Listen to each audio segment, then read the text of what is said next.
The morning of June 27th was clear and sunny, with the fresh warmth of a full summer day.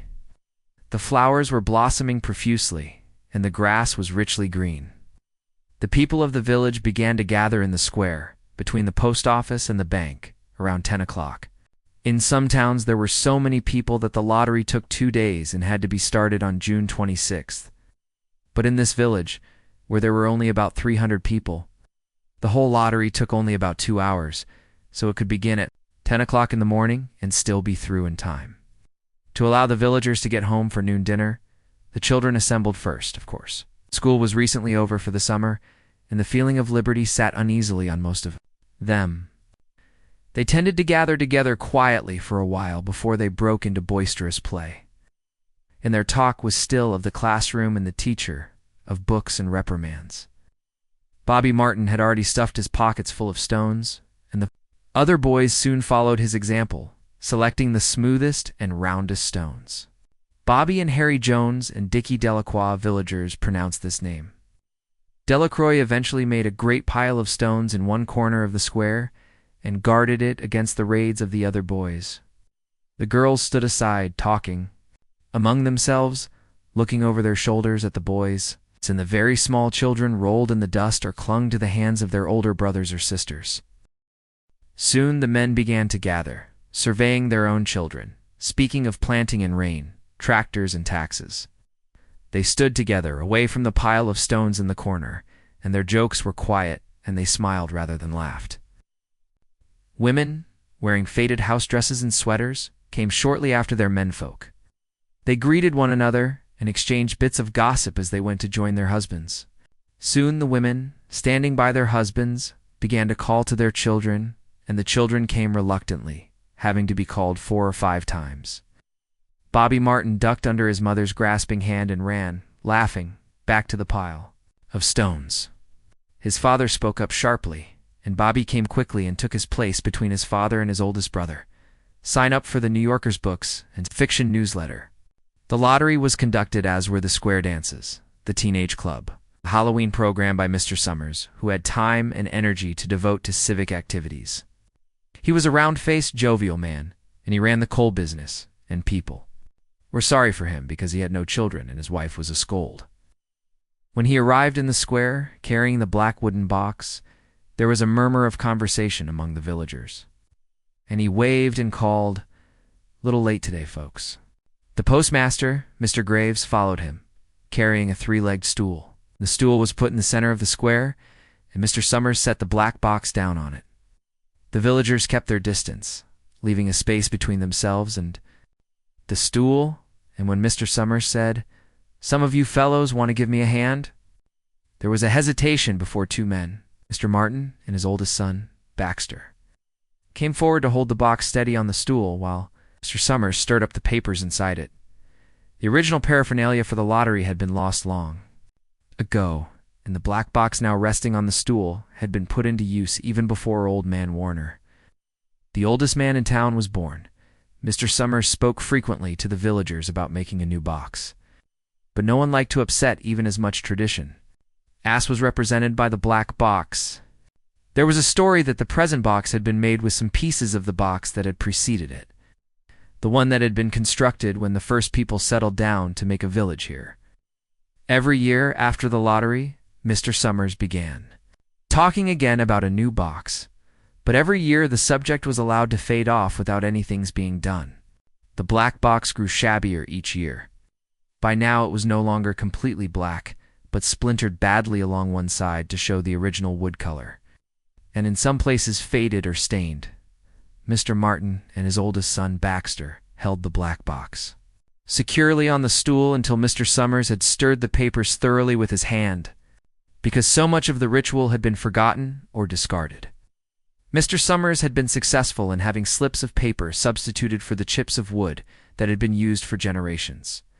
Chips of wood, Mr. Summers had argued, had been all very well when the village was tiny, but now that the population was more than 300 and likely to keep on growing, it was necessary to use something that would fit more icily into the black box.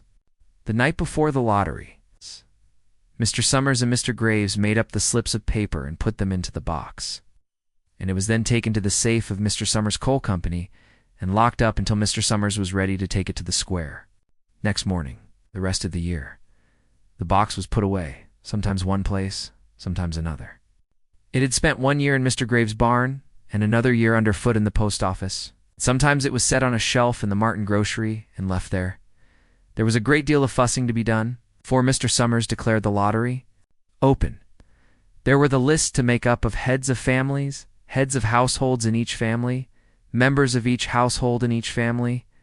There was the proper swearing in of Mr. Summers by the postmaster as the official of the lottery.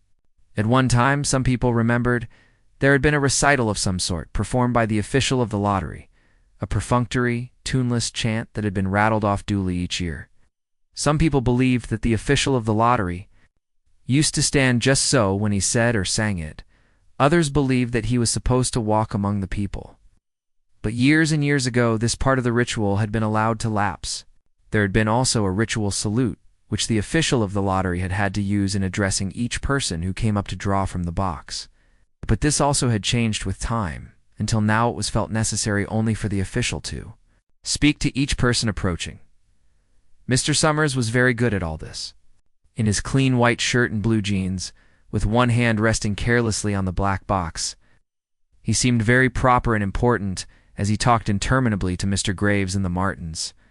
Just as Mr. Summers finally left off talking and turned to the assembled villagers, Mrs. Hutchinson came hurriedly along the path to the square, her sweater thrown over her shoulders and slid into place in the back of the crowd. "Clean forgot what day it was," she said to Mrs. Delacroix, who stood next to her, and they both laughed softly. "Thought my old man was out back stacking wood," Mrs. Hutchinson went on. "And then I looked out the window, and the kids was gone, and then I remembered it was the 27th, and came a-running." She dried her hands on her apron. And Mrs. Delacroix said, "You're in time, though. They're still talking away up there." Mrs. Hutchinson craned her neck to see through the crowd and found her husband and children standing near the front. She tapped Mrs. Delacroix on the arm as a farewell and began to make her way through the crowd. The people separated good-humoredly to let her through. 2 or 3 people said, in voices just loud enough to be heard across the crowd, "Here comes your Mrs. Hutchinson and Bill." She made it after all. Mrs. Hutchinson reached her husband, and Mr. Summers, who had been waiting, said cheerfully, "Thought we were going to have to get on without you, Tessie." Mrs. Hutchinson said, grinning, "Wouldn't have me leave Medges in the sink now, would you, Joe?" And soft laughter ran through the crowd as the people stirred back into position after Mrs. Hutchinson's arrival. "Well, now, Mr. Summers said soberly, "guess we better get started, get this over with, so as we can go back to work." "Anybody ain't here? Dunbar?" several people said. "Dunbar? Dunbar?" Mr. Summers consulted his list. "Clyde Dunbar," he said. "That's right. He's broke his leg, hasn't he? Who's drawing for him?" "Me, I guess," a woman said. And Mr. Summers turned to look at her. "Wife draws for her husband," Mr. Summers said. "Don't you have a grown boy to do it for you, Janie?" Although Mr. Summers and everyone else in the village knew the answer perfectly well, it was the business of the official of the lottery to ask such questions formally. Mr. Summers waited with an expression of polite interest while Mrs. Dunbar answered, "Horace is not but 16 yet," Mrs. Dunbar said regretfully. "Guess I got to fill in for the old man this year." "Right," Mr. Summers said. He made a note on the list he was holding. Then he asked, "Watson boy drawing this year?" Tall boy in the crowd raised his hand. "Here," he said. "Drawing for Mother and me." He blinked his eyes nervously and ducked his head as several voices in the crowd said things like, "Good fellow, Jack, and glad to see your mother's got a man to do it." "Well," Mr. Summers said, "guess that's everyone? Old man Warner, make it," a voice said, and Mr. Summers nodded as Udine and hush fell on the crowd as Mr. Summers cleared his throat and looked at the list. "All ready?" He called. "Now, I'll read the names heads of families first. The men come up and take a paper out of the box. Keep the paper folded in your hand without looking at it until everyone has had a turn." Everything clear? People had done it so many times that they only half listened to the directions. Most of them were quiet, wetting their lips, not looking around. Then Mr. Summers raised one hand high and said, "Adams." A man disengaged himself from the crowd and came forward. "Hi, Steve," Mr. Summers said, and Mr. Adams said, "Hi, Joe." They grinned at one another humorlessly and nervously. Then Mr. Adams reached into the black box and took out a folded paper. He held it firmly by one corner as he turned and went hastily back to his place in the crowd, where he stood a little apart from his family, not looking down at his hand. "Alan," Mr. Summers said. "Anderson. Bentham." "Seems like there's no time at all between lotteries anymore," Mrs. Delacroix said to Mrs. Graves in the back row. "Seems like we got through with the last one only last week." "Time sure goes fast," Mrs. Graves said. "Clark. Delacroix. There goes my old man," Mrs. Delacroix said. She held her breath while her husband went forward. "Dunbar," Mr. Summers said, and Mrs. Dunbar went steadily to the box while one of the women said, "Go on, Janie," and Dunbar. Another said, "There she goes." "We're next," Mrs. Graves said. She watched while Mr. Graves came around from the side of the box, greeted Mr. Summers gravely, and selected a slip of paper from the box. By now, all through the crowd there were men holding the small folded papers in their large hands, turning them over and over nervously. Mrs. Dunbar and her two sons stood together. Mrs. Dunbar holding the slip of paper, harbored Hutchinson. "Up there, Bill," Mrs. Hutchinson said, and the people near her laughed. Jones. "They do say," Mr. Adams said to Old Man Warner, who stood next to him, "that over in the North Village they're talking of giving up the lottery." Old Man Warner snorted. "Pack of crazy fools," he said. "Listening to the young folks? Nothing's good enough for them. Next thing you know, they'll be wanting to go back to living in caves. Nobody work anymore. Live that way for a... Well, used to be a saying about lottery in June. Corn be heavy soon. First thing you know, we'd all be eating stewed chickweed and acorns. There's always been a lottery," he added petulantly. "Bad enough to see young Joe Summers up there joking with everybody." "Some places have already quit lotteries," Mrs. Adams said. "Nothing but trouble in that," Old Man Warner said stoutly. "Pack of young fools." Martin. And Bobby Martin watched his father go forward. Overdyke... Percy. "I wish they'd hurry," Mrs. Dunbar said to her older son. "I wish they'd hurry. They're almost through her." Son said, "You get ready to run, tell Dad," Mrs. Dunbar said. Mr. Summers called his own name and then stepped forward precisely and selected a slip from the box. Then he called, "Warner." 77th year I've been in the lottery," Old Man Warner said as he went through the crowd. 77th time. Watson. The tall boy came awkwardly through the crowd. Someone said, "Don't be nervous, Jack," and Mr. Summers said, "Take your time, son." Goonie. After that there was a long pause, a breathless pause, until Mr. Summers, holding his slip of paper in the air, said, "All right, fellows?" For a minute, no. One moved, and then all the slips of paper were opened. Suddenly, all the women began to speak at once, saying, "Who is it? Who's got it? Is it the Dunbars? Is it the Watsons?" Then the voices began to say, "It's Hutchinson. It's Bill. Bill Hutchinson's got it. Go tell your father," Mrs. Dunbar said to her older son. People began to look around to see the Hutchinsons. Bill Hutchinson was standing quiet, staring down at the paper in his hand.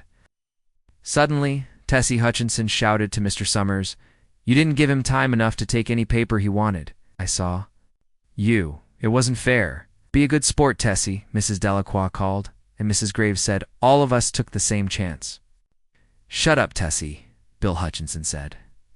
"Well, everyone," Mr. Summers said, "that was done pretty fast, and now we've got to be hurrying a little more to get done in time." He consulted his next list.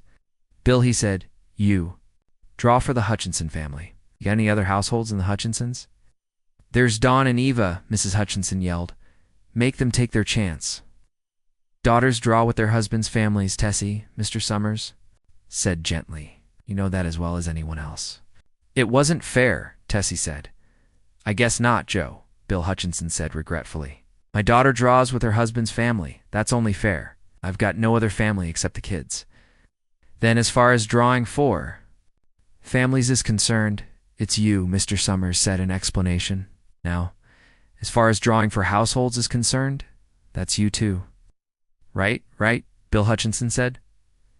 How many kids, Bill? Mr. Summers asked formally.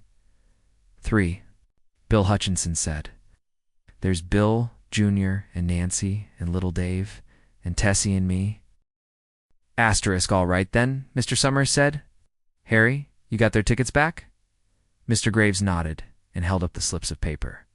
Put them in the box, then, Mr. Summers directed. Take Bill's and put it in. I think we ought to start over, Mrs. Hutchinson said, as quietly as she could. I tell you, it wasn't fair. You didn't give him time enough to choose. Everybody saw that. Mr. Graves had selected the 5 slips and put them in the box, and he dropped all the papers but those onto the ground, where the breeze caught them and lifted them off. Listen, everybody, Mrs. Hutchinson was saying to the people around her. Ready, Bill? Mr. Summers asked, and Bill Hutchinson, with one quick glance around at his wife and children, nodded. Remember, Mr. Summers said, take the slips and keep them folded until each person has taken one. Harry, you help little Dave? Mr. Graves took the hand of the little boy, who came willingly with him up to the box. Take a paper out of the box, Davy, Mr. Summers said. Davy put his hand into the box and laughed. Take just one paper, Mr. Summers said. Harry, you hold it for him. Mr. Graves took the child's hand and removed the folded paper from the tight fist and held it while little Dave stood next to him and looked up at him wonderingly. Nancy next. Mr. Summers said. Nancy was 12, and her school friends breathed heavily as she went forward, switching her skirt, and took a slip daintily from the box. Bill Jr., Mr. Summers said, and Billy, his face red and his feet overlarge, nearly knocked the box over as he got a paper out. Tessie, Mr. Summers said. She hesitated for a minute, looking around defiantly, and then set her lips and went up to the box. She snatched a paper out and held it behind her. Bill, Mr. Summers said, and Bill Hutchinson reached into the box and felt around. Bringing his hand out at last with the slip of paper in it, the crowd was quiet. A girl whispered, I hope. It's not Nancy. And the sound of the whisper reached the edges of the crowd. It's not the way it used to be. Old Man Warner said clearly. People ain't the way they used to be, right? Mr. Summers said. Open the papers. Harry, you open little Dave's? Mr. Graves opened the slip of paper, and there was a general sigh through the crowd as he held it up, and everyone could see that it was blank. Nancy and Bill Jr. opened theirs at the same time, and both beamed and laughed. Turning around to the crowd and holding their slips of paper above their heads, Tessie, Mr. Summers said. There was a pause, and then Mr. Summers looked at Bill Hutchinson, and Bill unfolded his paper and showed it. It was blank. It's Tessie, Mr. Summers said, and his voice was hushed. Show us her paper, Bill. Bill Hutchinson went over to his wife and forced the slip of paper out of her hand. It had a black spot on it. The black spot Mr. Summers had made the night before with the heavy pencil in the coal company office. Bill Hutchinson held it up, and there was a stir in the crowd. All right, folks, Mr. Summers said. Let's finish quickly. Although the villagers had forgotten the ritual and lost the original black box, they still remembered to use stones. The pile of stones the boys had made earlier was ready.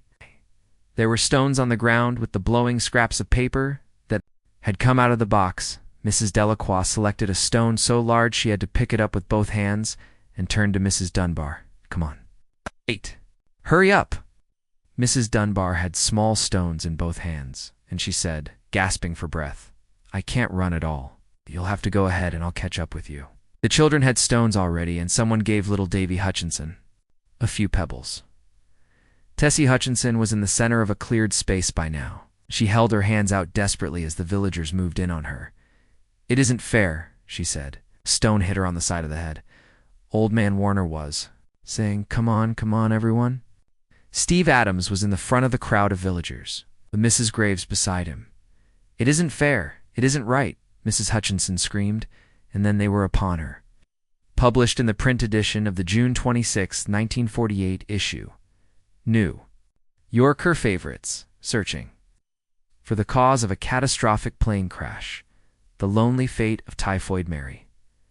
The women Edmund. White dated as he tried to go straight. Should we expect more from fathers? The heiress who probably spent more on clothing and jewels than any queen in history. How baseball players became celebrities. Shouts and murmurs. I'm thrilled to report that nothing is going on with me. Sign up for our daily newsletter to receive the best stories from The New Yorker.